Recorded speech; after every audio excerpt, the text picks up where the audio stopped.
Hello Trophy Travelers, this is Tony. Welcome back to Trophy Travel Experiences. Today I'm doing a review of my flight from Singapore to Seoul on Singapore Airlines. It's SQ600 and the plane is a A350-900. I was in business class. There's a couple of layouts, and so this was layout number 2, and the key to this is that you'll see that some of the seats, the seat is towards the aisle and some are towards the window, and even though it is a one seat. So I was in seat number 16 and it was more towards the aisle, and so the seat belt comes across your shoulder from the left to the right. I didn't really like the seat belt. It was two pronged, so it comes across your waist and also your shoulder from left to right, and I almost felt like it was strangling me a bit. So I would recommend, if you are in business class and near a window, either A or K, that you try to get a odd number seat where the seat is actually near the window and not near the aisle. And I think the seat belt might go the other way, which is more comfortable. Anyways, so this is the area that's right next to your shoulder, and it's got a little place to put water. But the annoying thing is that you must keep the door open if you have any of the electronics plugged in. So that kind of limits your space a little bit. This is the space underneath your kind of where your legs are. It's got a kind of a long length, but it is fairly narrow. The nice thing, it does have a little space underneath to put things. So it's kind of like a shelf that puts on your feet. In general, I found the plane a little bit dated and not as clean as I'd like. So, and there's some little odd designs in the aircraft. So this is not my favorite aircraft. This is what I mean by odd design. So this is in between the seat. So again, your seat in the odd numbers is near the aisle. And so near the window, there's all this space, and it's not, you can't really do anything with it. You can't, then you have this empty space. I'm not sure if you can put things there because, with takeoff and landing, you have to take it away. So it's kind of a weird space that's not really used.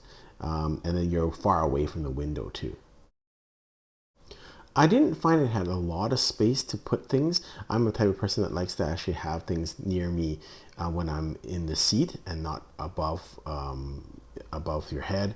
So I like little compartments, but there wasn't very much here. So it was kind of a little odd.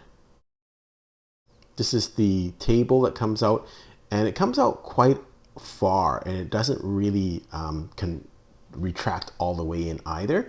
So it's kind of, again, not to me the greatest design in the world, because it would be nicer if we could retract the whole thing in, and that would give you a little bit more space. This is the amenity bag that was provided, very small. I guess it was a shorter flight, so they don't provide much. Lip balm, a kind of a spritzer for your face, and then some cream, I guess hand cream or facial cream. So I just used the facial cream and hand cream, so I thought that was nice. And you'll see in one of the upcoming videos, it looks like I'm sweating, but I think it's because I have so much cream on my face. But I thought it was a neat thing. Now to the menu. I was really looking forward to this.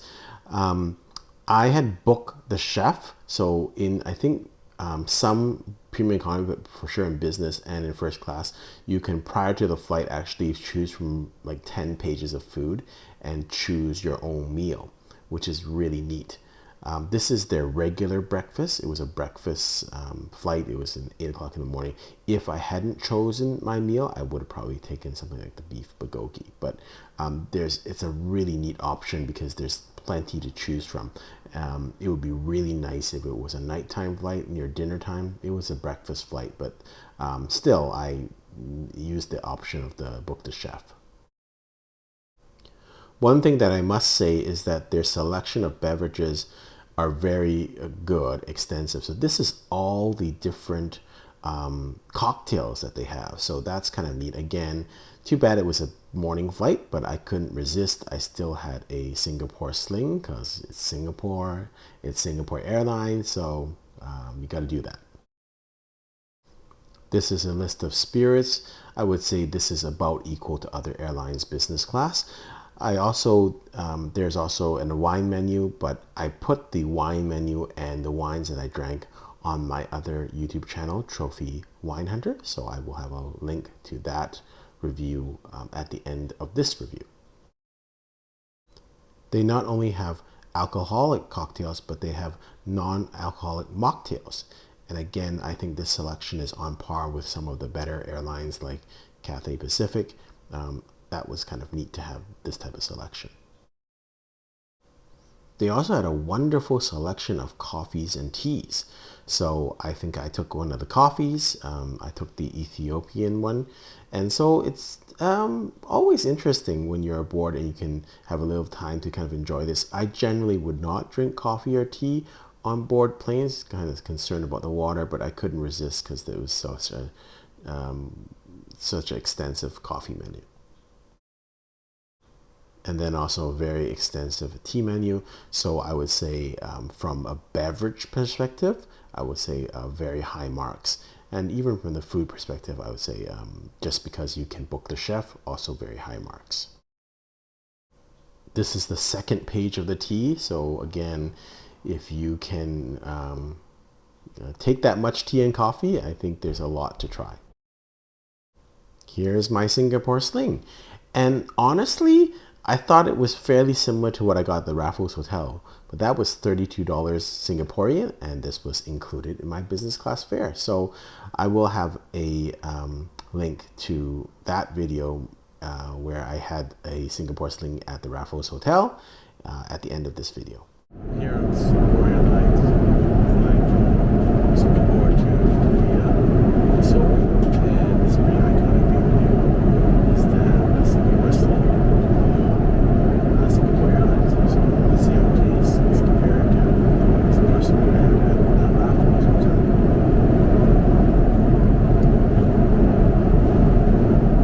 Not bad. This is the first part of the breakfast. They bring you fresh fruits, which is very tropical, some yogurt. I think you had the option of some muesli, and they also brought me some pastries.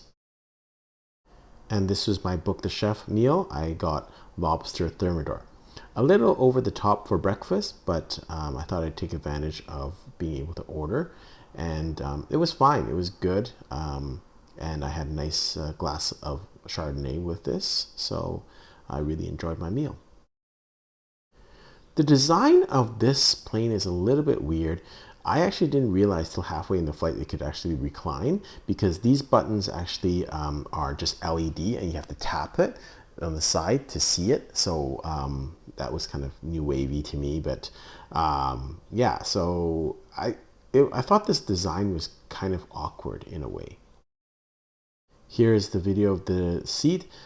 It was spacious, but it's awkwardly spacious. Didn't like the design of the seat, and again, I would probably prefer the even numbered seats in business class, which are near the window. So all in all, I thought it was an okay flight. The service was okay, but not anything spectacular. Honestly, I've had better service with some spectacular crews with Air Canada, so shout out to Air Canada. The food was, I think the selection was great, and so that's something that they do better than anyone else. But the plane was not as high as my expectation, and the service standard was good, but again didn't excel compared to any other airline that I've had. Hope you've enjoyed this review, and until next time, safe travels.